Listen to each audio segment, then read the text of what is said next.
went here to give respect. Yes. Kasama ko si Kuya Allen, galing kaming taping. Sir, kayo anong fondest memories ko kay Sir Ricky? Dami samahan eh. Yung first namin na Susena. Okay. Tapos sama kami ni Tito Eddie and i-jam kami. Tapos TV marami pa rin. Sobrang sarap kasama sa kwentuhan.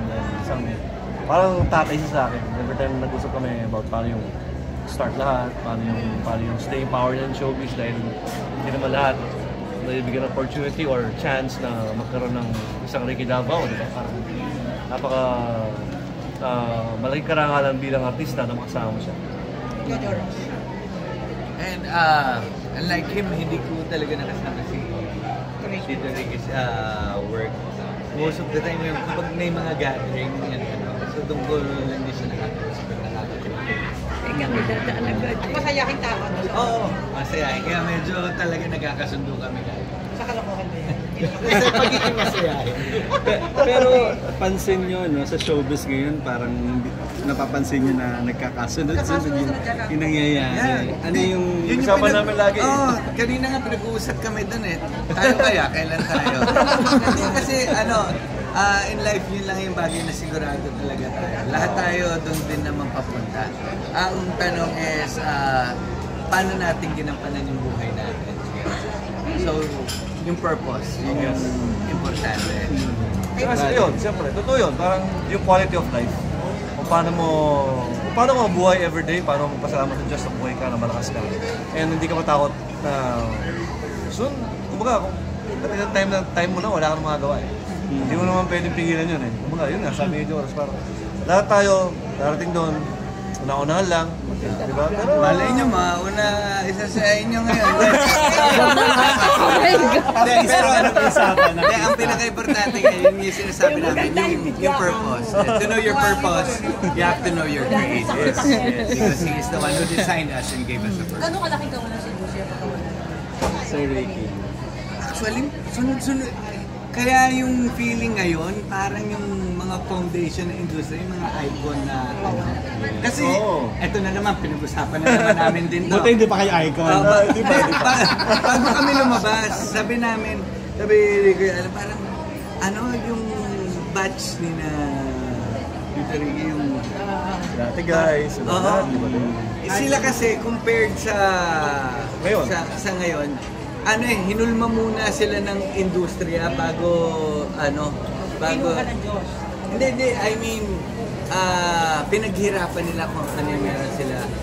Unlike sa panahon ngayon, ang dali na kasing sumikat, ang dali ng pero sila talaga, they prove themselves first. So talagang, ayun, nakaka-ano lang talaga ng puso.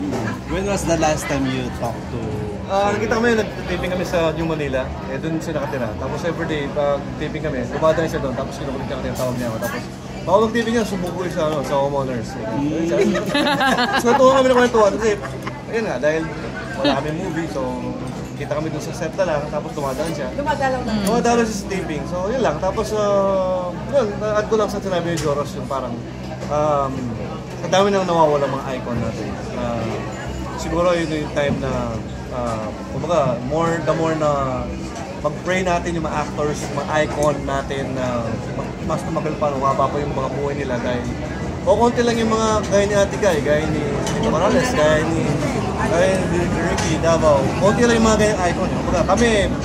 Kumbaga, hindi pa na masabi kung darating kami doon kasi alam mo yung buhay nila na tinihan nila yung buhay nila dito sa showbiz, sa industriya. Yung dedication lang bilang tao, bilang artista, bilang professional, parang mahirap pati yun eh. Hindi yung basta na kukuha na earn ng one day. It takes time, years, decades siguro. Diba? Parang Joros. Parang mga icon na rin kayo eh. Sa tagal nyo. Grabe.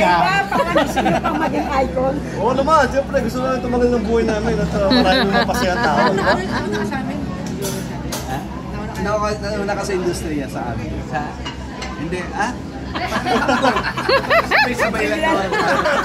Tayo magkasagatan ng Diba ang importante, I mean, for everyone, lalo na sa mga kalusugan din natin. Yung defensive, ano tayo, kumbaga, defensive in a way na yung we take care of ourselves. Yeah, that was well, no? Oo.